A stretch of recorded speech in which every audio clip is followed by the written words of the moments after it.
Okay. It's that time of the week, time of the day, time of the podcast, and it's been a long time. The Walking Dead is back. So, spoilers ensue. Spoiler alert. For all you people who have not seen the episode, go watch it. Come back. It'll be a romp. It'll be a good time. We'll talk about it, and we'll all have the understanding of the episode. Why are you watching a review and you haven't seen it? Yeah, don't do that.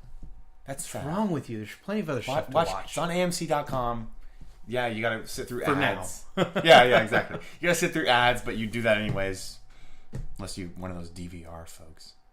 Anyways, the episode has come, and it's called Honor, if I'm not mistaken. I always have a hard time remembering Walking Dead episode names because they're so obscure. You have to look them up. Yeah, seriously. Oh, man. Like, it's really funny. Like, I'll watch the whole episode, and then I'll do the thing, where it pops up and shows the name, and I'm like, huh. That was the name of the episode. Okay, I see how that fit. But yeah, so Honor has come, and it picked off where the last one left off. Where basically, if I remember correctly, Negan's dudes were like taken back over everyone because they screwed up keeping the saviors in the sanctuary. Yes, and so everything's just gone mad. The saviors are doing their counterattack. Right. The people of Alexandria have become Ninja Turtles, living under the sewers, listening to their home get blown up. And the big deal, Carl has been bit. It's sad. Carl, I mean, he's cool, I guess, but it's still just sad. Like, it's one of those things where it's like you might not, like, you probably feel the same way. Like, I'm not like super attached to the character, but it's just like he's been there for so long. So it's like, I don't know. So the episode basically, it takes place two places. You have Morgan and Carol, basically fighting that dude. What's his name? I can never remember his name. The old guy. I'll look it up while you're going through it.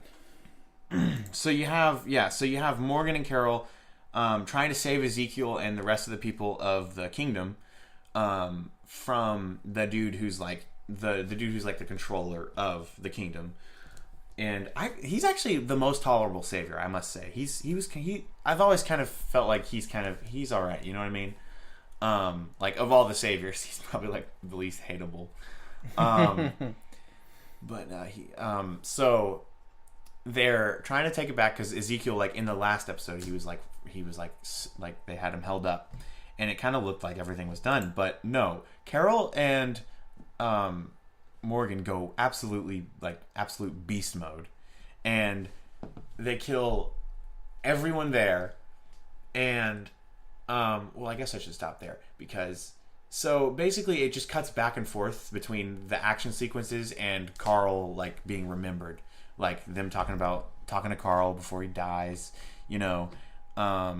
and you see these visions throughout the episode, just like you did in the episode before. Gary. That's such a boring name. Of course it is, though. He seems like kind of a boring guy. Yeah. It's kind of like, why are you even alive? Sometimes I wonder if his acting is stale or if that's just his character. I think it's his character. Yeah. So you see these visions. It's unclear whose vision they are. And it's of like Rick with like this big beard, short hair, and then Judith is like an 8-year-old girl walking around, and they're just like, strolling around happy. Yeah, Rick, what happened? You aged kind of fast there. Yeah. You went from being like a 40-something to pushing 70, it seemed like. So it's in like a foggy cam, so it's like a vision. It's all like, happy and stuff. So it keeps cutting back to scenes of that as well. Rarely.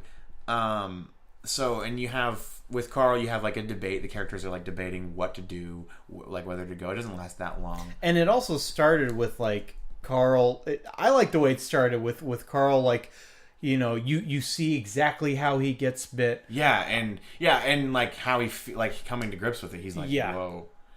And he writes all those letters and making peace with it. It made me so sad. Yeah, that part. Some things were just kind of like.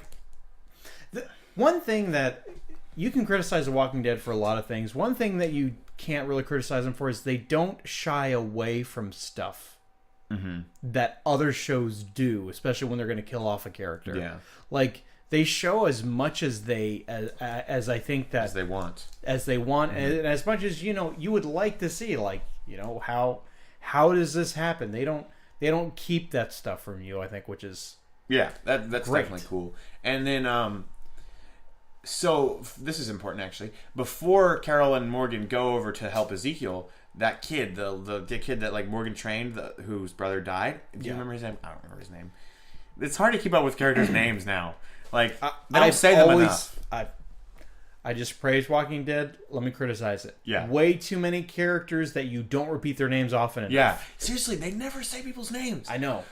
Just that kid. The kid with the staff. IMDb, help me.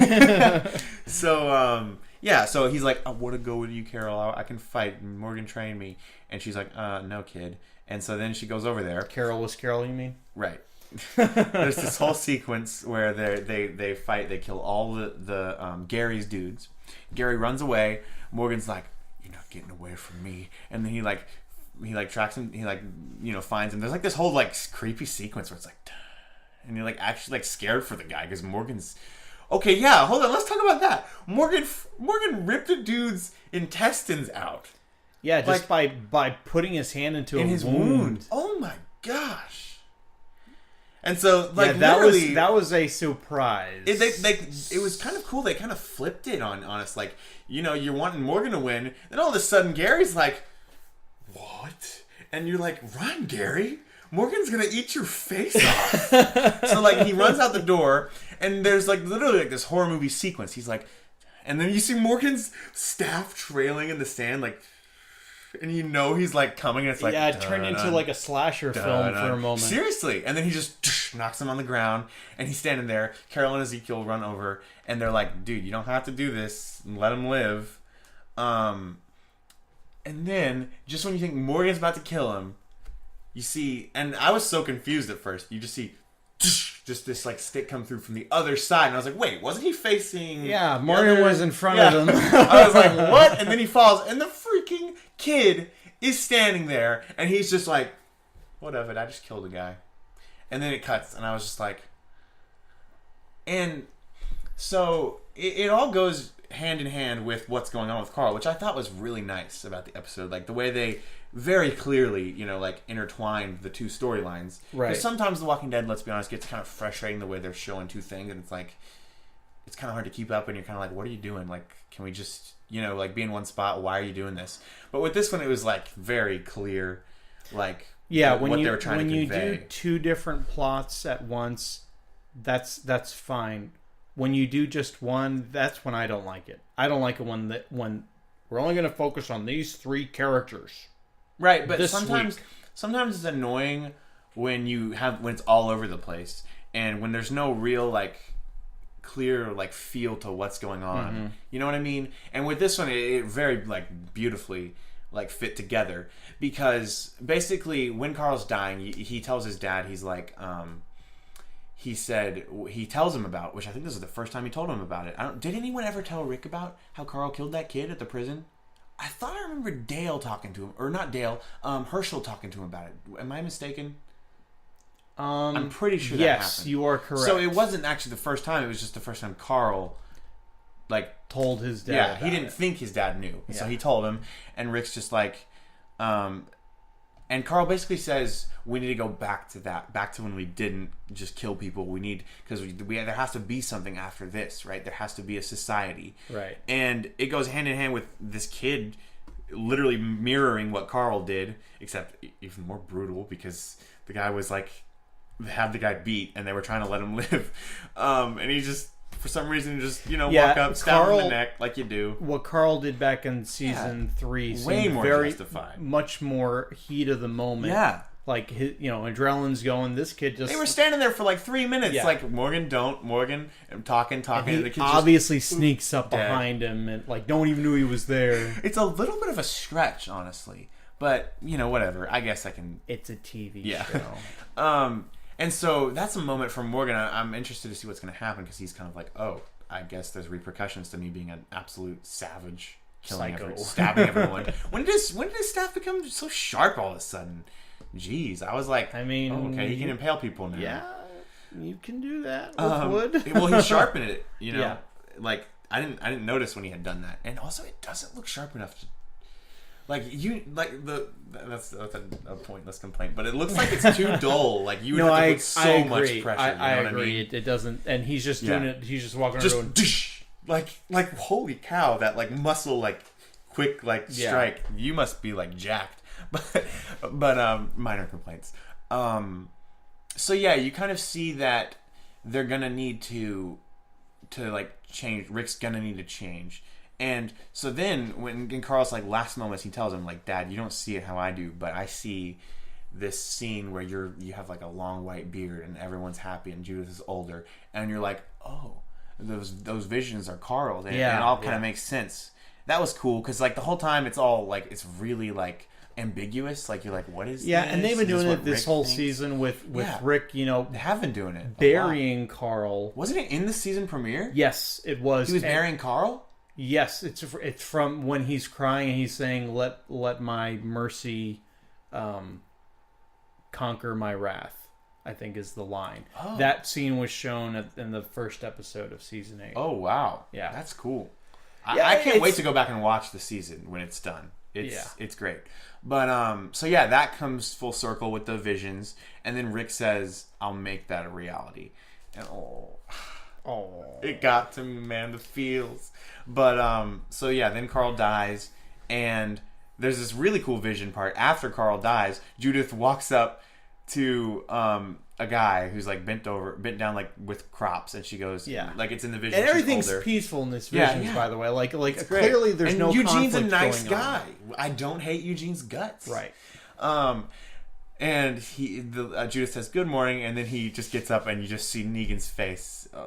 And I didn't know how to feel because like every time he has that smile, it's just like, ugh. But he just goes, "Good morning to you, sweetie," or something like that. And I was just like, oh, and like all of a sudden it made a lot more sense. You know, we're gonna get to talking about the comics in a little bit. Yeah. In the comics, I guess spoiler alert. Negan lives. I think he's still alive, if I'm not mistaken, or at least he lives maybe he escaped. He lived for a long time. Rick keeps him like locked up. Mm-hmm. And for so long, I've wondered, how is that going to happen?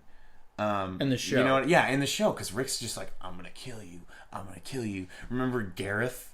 I'm going to kill you with his red machete. Killed him with a red machete. No problem. Like, you know, it seems like, no way. Like, I would have that kind of conversation with my brother, like, telling him about what happens in the comics. He's like, no. If Rick doesn't kill him, I'm going to be so upset. But now, all of a sudden, it's like, that seems like it could actually happen. And it might be unsatisfying, but it would be satisfying if they turned him into someone like that. So that'll be very interesting to watch. So the whole episode, it's basically about those two themes, like, you know, what are you teaching the kids about how you should go forward? Right. What's the next generation going to look like? And how do you move forward if you're just killing everyone who's not your own? You know, how do you justify that? At some point, there's got to be some kind of change.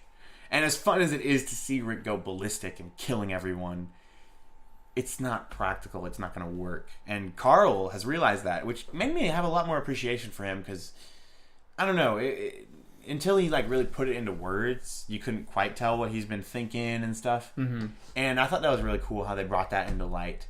It was a really good episode.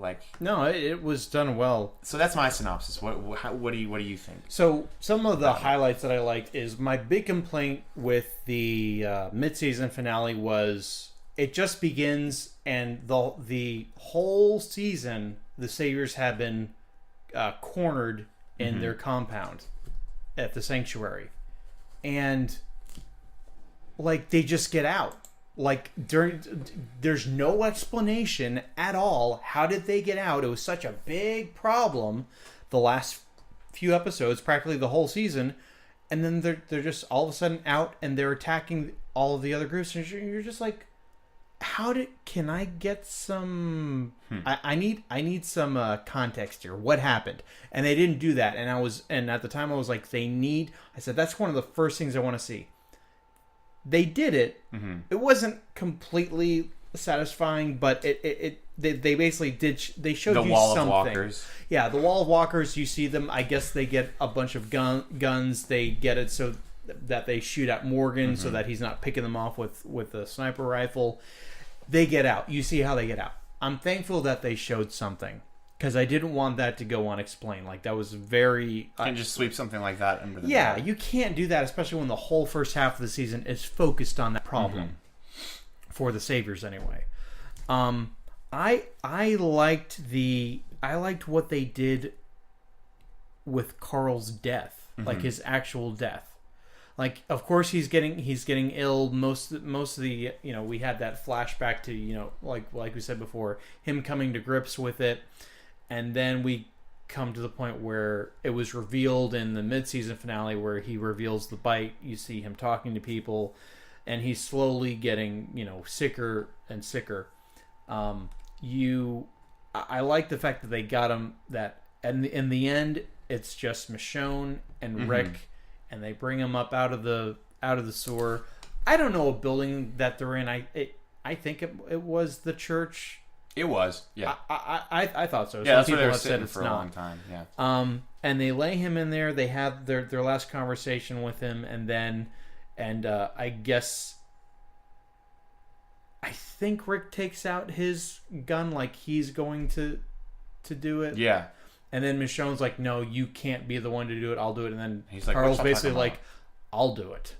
Yeah. Like, I don't want you guys to do it. that's the best I'll do option. it. He doesn't have to live with it. Yeah, but I love the fact that like he does that because he knows what it's like. Yeah, Carl has been a very underutilized character, and I guess I'll get into that later when we actually like talk about like the bigger meaning of like not just within the context of the episode, but for Walking Dead, like what does this mean for the show? I like that, and I honestly, up until they've been trying to humanize Negan a little bit. The episode where we saw him trapped in the trailer with Gabriel. Or when Carl was over there. Carl was over there, yeah. Kind of when Negan visited Alexandria and he was like eating spaghetti or whatever. Yeah, they've shown moments where it's kind of like, because I like his character. I don't, but whenever they've tried to do that, it doesn't make me think that no, he's just a monster. Yeah, like he still is like, yes, he's brought order, but you could have said that about someone like Saddam Hussein. Like, yeah, there's order in his country. He's just committing genocide when no one's looking. And it's very much the same character. So the whole time I haven't been buying this thing until I saw that vision of him living peacefully with Rick and everyone else. Yeah. Like that I didn't expect to see that. That kind of blew my mind, and they showed that only after Carl had died. Yeah. So I was just like, whoa, if that's actually the future, like what a statement to make. And exactly. I hope I kind of hope it does get there, because at this point with the show I want to be like, convince me that Negan can be redeemed. Like, that would be an amazing message if they did that. I would like to see it happen. By the blood of Jesus Christ. Wouldn't that be something? We're not talking about that kind of redemption. I mean, honestly, that's the only way I can see it. He gets saved. I mean, like, seriously, like, what else? But that's not what the show's about. So. Yeah, so I would love to see that happen. I want, and I'm curious as to what this week's episode is going to be like. They're being very vague on the previews and as usual as per usual. I'm tired of seeing the younger people. Like I'm so. Oh my over gosh! Them. Like, I forgot about that whole thing. What even happened? Right? He went over there. They like made him naked. They were gonna make a sculpture out of him and kill him. But then he beat them up. And then he was like, "You're gonna come help me." Right? That happened. Yeah. And then they went somewhere. And then they just bailed. Isn't that what happened? I don't know. Like, they were gonna attack somewhere, and then they were just like, "Nah, we're out." I just that whole situation where like they basically he's able to like get the gun from the, oh my goodness, that was bad. That was just done horribly. Suspension of disbelief. Wait, they're in the trailer for the next episode? Trailer? You were talking about, you don't know what the next episode's gonna be about. Oh yeah. They are? I thought so, but it could have just been a preview for the season, the season, the second half. I'm of the wondering season. when we're gonna see the lake ladies. You know what I mean? Oh yeah, true. I don't care about them much either. But they can be helpful because I just know that their leader got killed. Yeah, that's right. So let's get to talking about the death of Carl. Yeah.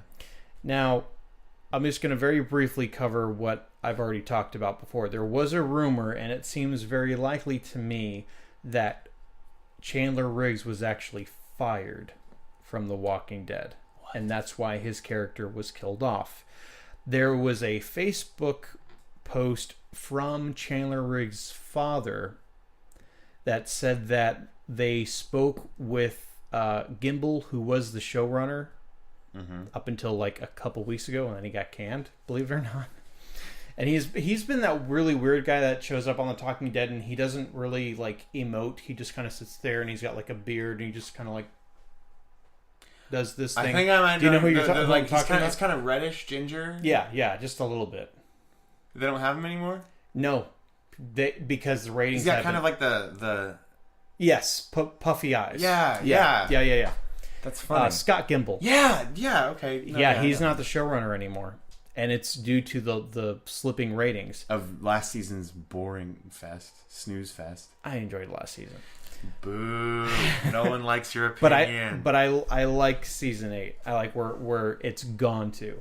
So he had a conversation. So yes, Chandler Riggs, Carl, his father said that they had a meeting with Scott Gimple, Chandler Riggs, and his mom and dad, and he told them that he thought starting with the beginning of season 8, he said Carl's probably got at least 3 more seasons left on the show. Well, he didn't. He barely made it a half season. So I think that there's something.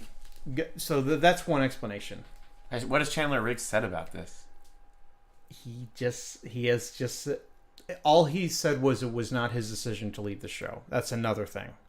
Well, when would it be? He's not a writer. No, but he can say, like, at the end of his contract, be like, I don't want to renew my contract as you know on the show. All I can say is if this is one of those cases where they're writing to match reality, they did a really good job because it looks like it makes sense. You know what I mean? It fits perfectly. It doesn't make sense to me. It doesn't? To me, it doesn't. With the exception that, he's getting older, but I mean, he's not going to look. The character of Carl's not going to really now that he's hit 18. Chandler Riggs is 18 now. He's not going to keep like looking older and older and older and older. You kind of hit 18 and then you stop growing. You're not getting any taller. So I think that they just got past that whole aging problem for Carl. No, I'm not talking about practically. I'm talking about as far as the story that's being told. I think it works. Oh, but no, I don't like how they did it. I don't like the fact that this kid who, like he reminded us, his mom told him that he was going to beat this world, and he's been really good at handling himself around walkers, and he just randomly lets one bite him. But I think that's just how it is.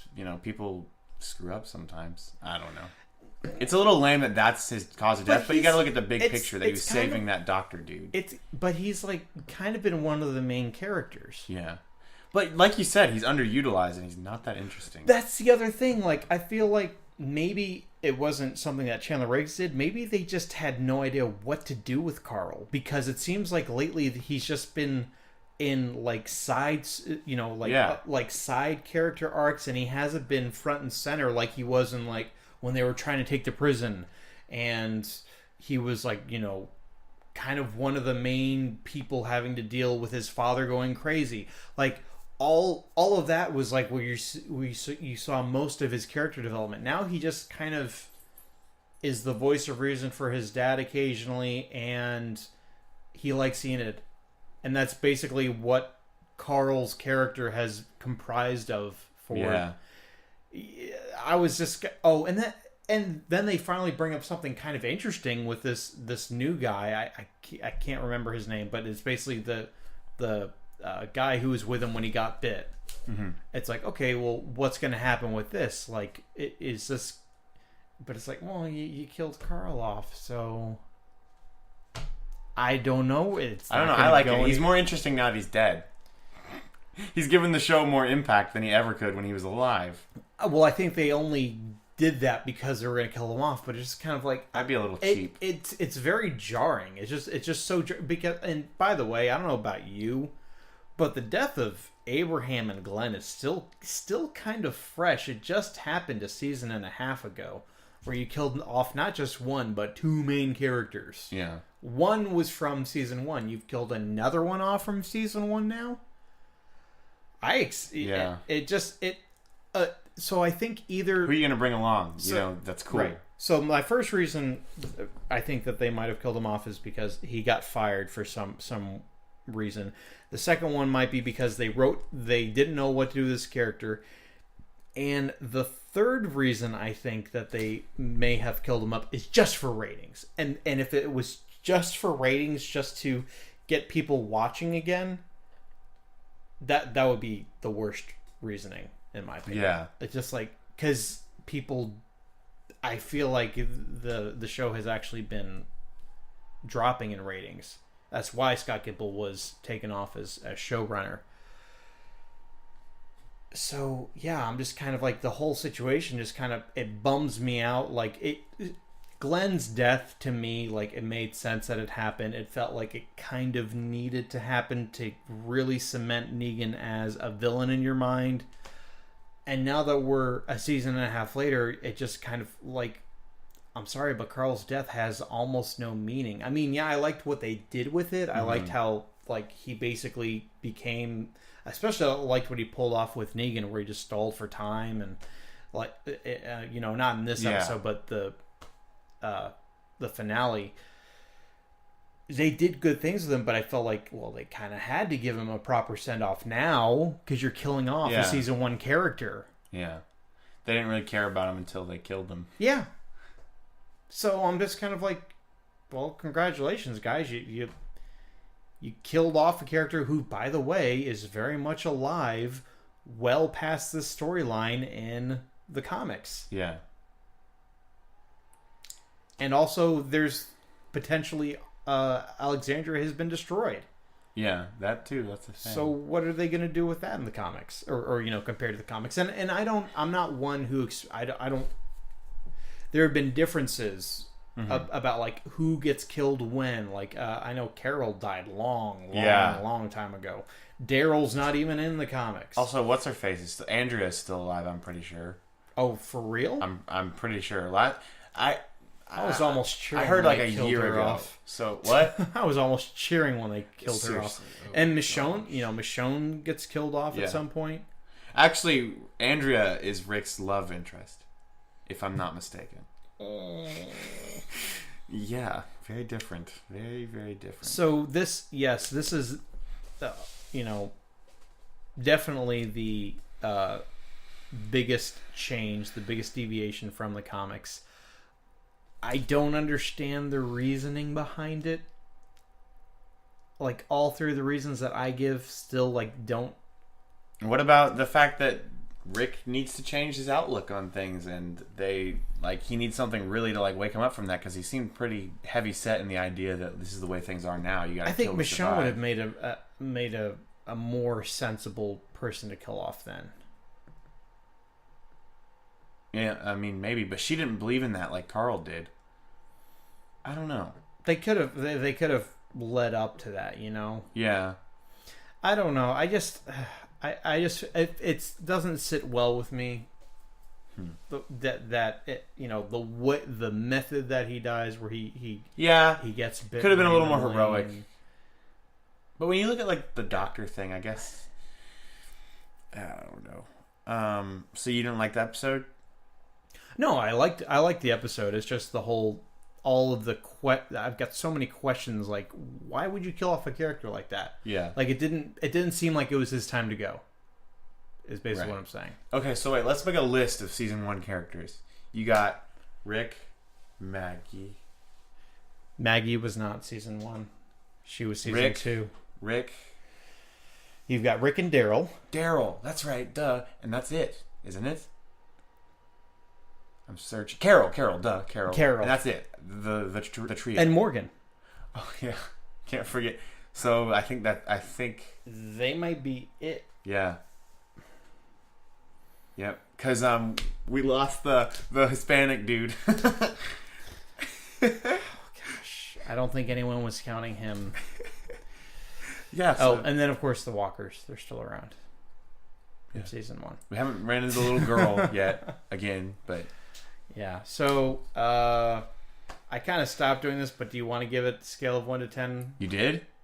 Yeah. Well, if you stop, I don't want to beat a dead horse. Okay, fine. No rating. I give it a thumbs up, not 2. Maybe like 1 and then 1 side thumb. I give it 1 slightly diseased toenail out of a healthy toenail. Good.